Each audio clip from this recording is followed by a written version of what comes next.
युक्त 2 रे तबे 2 गुणन 4 युक्त 2 रो मूल्य कहा सहित समान होला 2 गुणन 4 युक्त 2 गुणन 2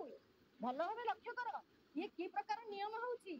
एठारे बंटन नियम होउची एठारे 2 टी गुणन करा होउची कहा सहित 2 को 4 सहित गुणुचे 2 को 2 सहित गुणुचे किंतु गुणफल समान होउची एपटर डाहण पार्श्वर बा आरएचएस रो गुणफल जहा रहउची बाम पार्श्वर गुणफल मध्ये सेया ही रहउची एहा को कहा जाय गुणनर बंटन नियम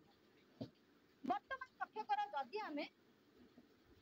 तीनोटी राशि नौचे तीनोटी संख्या नौचे साधारण भावे ए बी सी ए को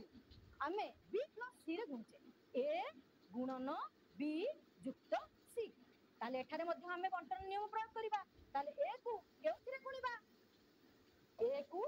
आमे प्रथमे बी रे गुणिबा तापरे ए को सी रे गुणिबा ने बंटन नियम प्रयोग